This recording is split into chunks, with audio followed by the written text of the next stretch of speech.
You have more than you need. You have more than some people will ever see in their lifetime. But you're not thinking about that. You've taken all of that for granted. That's become the baseline. And what you're after is more. So if the problem is more becomes more, and thus is never enough.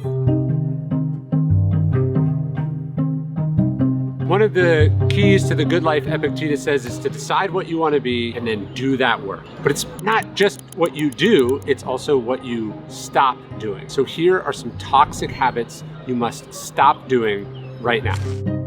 Some things the Stoics say you should not do, that you should never do. 1, don't be overheard complaining even to yourself. That's Marcus Aurelius. 2, don't put on airs about your self-improvement. That's Epictetus. He says, don't talk about it, be about it. Don't overindulge in eating or drinking. Moderation is key. That's Musonius Rufus. And Zeno says, 2 ears, 1 mouth for a reason. Don't speak more than you listen. Don't do those things and you'll have a good life.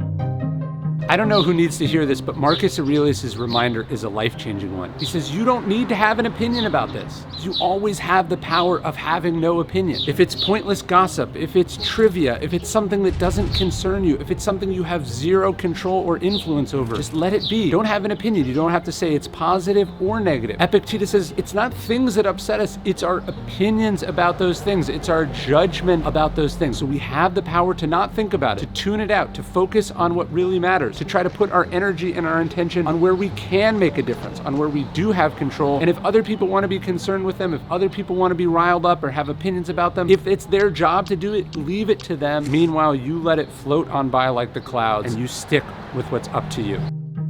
Ramit Sethi talks about this. He says, people are always talking about how they want to get their finances in order, they want to get better at money. And he goes, okay, have you read a book about money? Have you read a single book on this topic? And they're like, no, I was going to, or I bought it. If you've watched Knocked Up, the reason Katherine Heigl's character gets so mad at Seth Rogen, why didn't you read the baby book? This is this life-changing important thing, and you can't even read a book about it. The Stoics say acta non verba, deeds not words. But sometimes the act of picking up a book is a deed. The first step, the first little bit of commitment to learning something, to growing, to changing. That's why I wrote The Daily Dad. I wanted 1 page a day of parenting wisdom. So it's not even a book that you read once. It is a book that you are reading, an ongoing process. But the point is, if you want to get better at something, if you have these goals, what statement have you made? What evidence is there that you're actually serious about it? And that often can start with a book. Stoicism was designed to help people live what the ancients called the good life. Its daily practices were there to teach people how to thrive, how to succeed,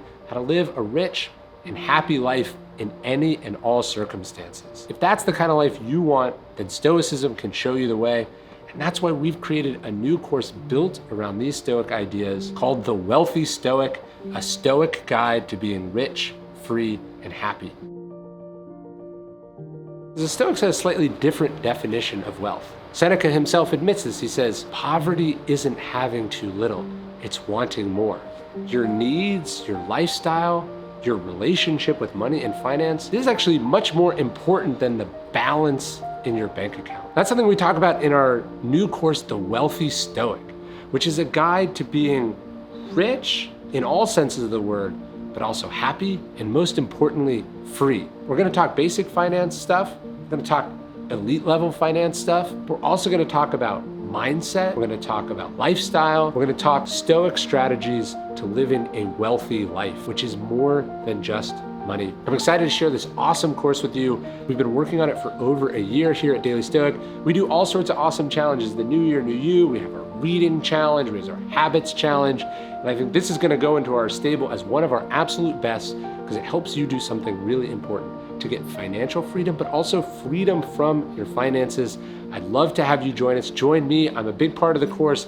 I write all the content. I put it out there. You do live Q&As with me, a bunch of other awesome stuff. And you can sign up right now at dailystoic.com/wealth.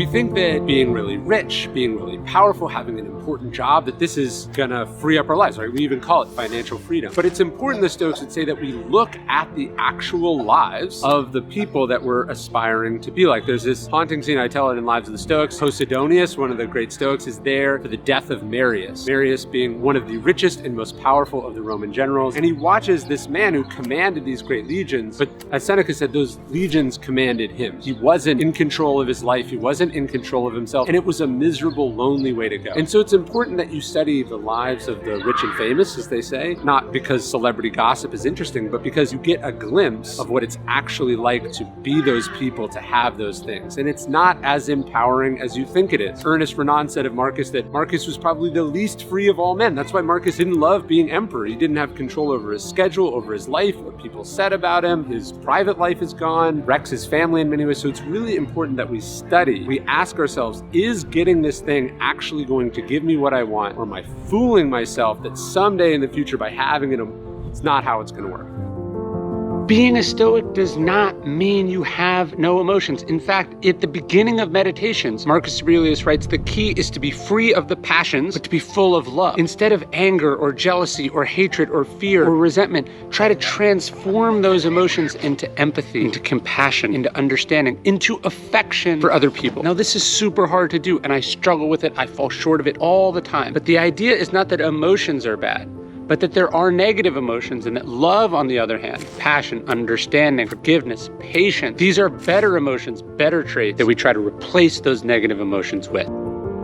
Don't be overheard complaining, Marcus Aurelius writes in Meditations, not even to yourself. I love that distinction. It's not only not like whining publicly, but not whining to yourself, not pitying yourself. It never makes a difference. It's funny, when I talked about this before, people go, what about protests? What about lawsuits? Taking an action is not a complaint. Complaining is when you think that emoting about, simply speaking about, letting your displeasure be known, when you confuse that with actually doing something about your problem.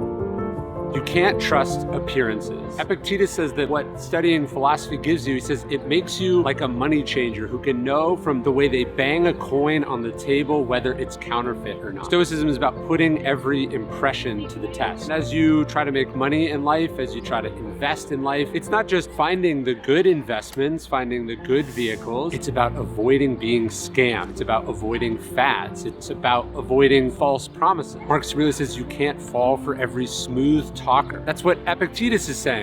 You put the impression to the test. You can trust, but you have to verify. If it seems too good to be true, whether it's an emotion or an investment, it probably is. Poverty isn't having too little. It's wanting more. That's what Seneca was saying. And he, of course, wasn't speaking about people who are literally impoverished or starving, can't make ends meet.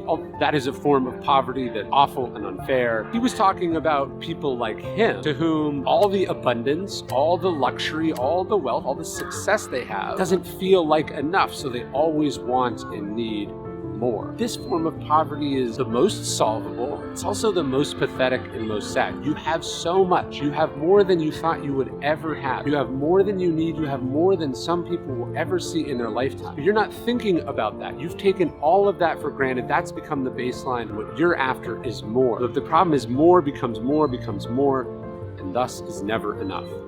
I hope you like this video. I hope you subscribe. But what I really want you to subscribe to is our daily Stoic email. 1 bit of Stoic wisdom, totally for free, to the largest community of Stoics ever in existence. You can sign up at dailystoic.com/email. There's no spam. You can unsubscribe at any time. I love sending it. I've sent it every day for the last 6 years, and I hope to see you there at dailystoic.com/email.